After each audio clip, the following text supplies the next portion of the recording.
Hey everybody, I am RWP, the Real World Prepper. Thank you for joining me on my channel today. So, when I was a child, I was a big Star Wars fan, Star Wars nerd, had all kinds of the toys and watched all the movies and just loved it.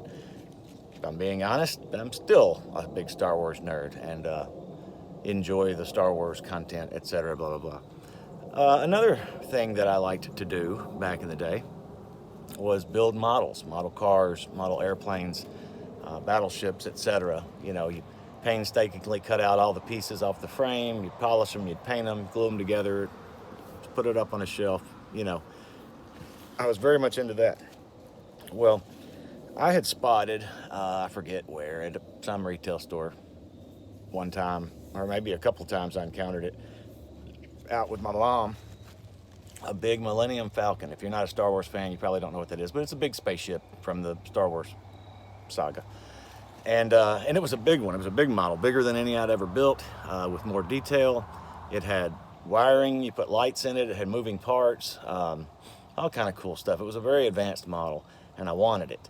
And each time when I would see it and ask for it, my mother would say, "No, no, no, that's too much." And it was an expensive model for the time compared to the stuff I was used to building.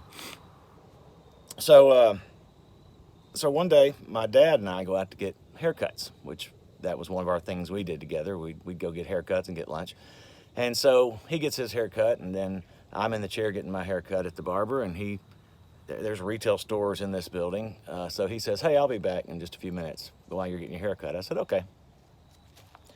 So he comes back, we get done, get in the car, we're leaving, and I'm riding in the passenger side in the front.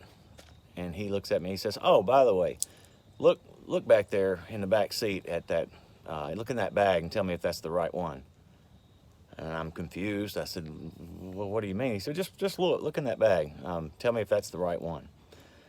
So I don't know what I'm doing, but I turn, lean back. There's a bag there in the floorboard, and I open it up, and I look, and there's that model, that Millennium Falcon. And I'm blown away. I'm speechless. I'm blown away. And I look up at him and I said, "Is that for me?" He goes, "Well, yeah, I mean, what am I going to do with it?" He said, "But is that the right one?" I was like, "Yeah, that's the right one. That's perfect. That's awesome." I was like, "Thank you, Dad. Thank you." I was like, "You're the best dad in the whole world." And I'll never forget this. He looked at me. He goes, "No, son, I'm the same dad I was 5 minutes ago." Now that stuck with me. That stuck with me. Still sticks with me.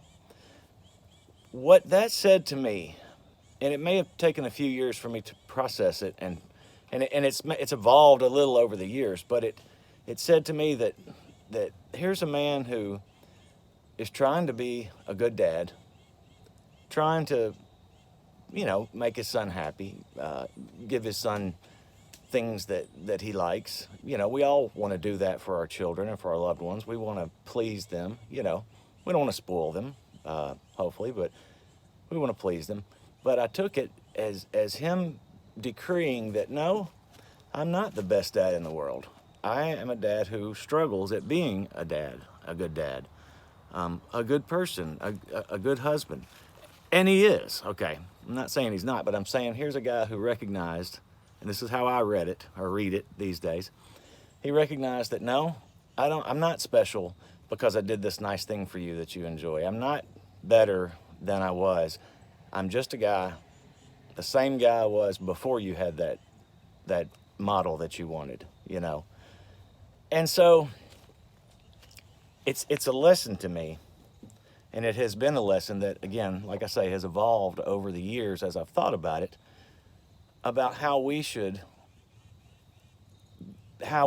be thinking about our children and our role as fathers, mothers, parents, and as it pertains to our children's well-being and their preparedness not only in the things that we prepare for. Let's learn some skills, let's put some things up, let's train on the range, forage and all that stuff. Those are obviously fantastic and very important prepping skills.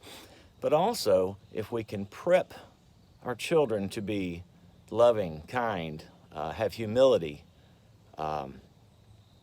be thoughtful, not selfish, selfless, and to love and have a relationship with our Lord, Jesus Christ. These are the things that will prep our children to not only be able to navigate the world and all the ugliness that it unfortunately has in it, and all the ugliness, frankly, that is coming, that's going to get even uglier. So imagine a system breaking down, such as what many of us suspect we will encounter one day. If you've got well-rounded kids who are coming up to be well-rounded, thoughtful, smart, savvy, caring, kind, compassionate adults, there's an advantage right there versus spoiled, entitled brats who don't care about anything other than themselves or what they're interested in. Are we going to reach perfection doing this? I doubt it. Absolutely not. But can we do our best? We should. Can I take a lesson from that I still remember to this day, like it was yesterday, when my dad said, I said, "You're the best dad in the world." That was my reaction to getting that gift that I wanted so bad, that I hadn't gotten, that I was denied several times before. And he says, "No, I'm not the best dad in the world. I'm the same dad that I was 5 minutes ago." So be those dads, be those moms, the ones who don't pat ourselves on the back, because we did something, and we're the focus of the shine and the love there for a minute. Enjoy it, that you've pleased and made happy your child or your loved one or a friend or whoever, because it makes you feel good. It does. But recognize and be humble that you are still who you were before, and you can always try and better yourself with that humility, with that love, with that peace, with that caring, with that understanding. And if we live it and show it, it will be instilled in our children. I believe that. And that is a preparedness lesson that I think is vitally important. Anyway, just wanted to share that little story with you today. Just thinking about things these days, in a different perspective, what with everything that's going on. So anyway, I'm the Real World Prepper, RWP, and I appreciate you guys being here watching today. See ya.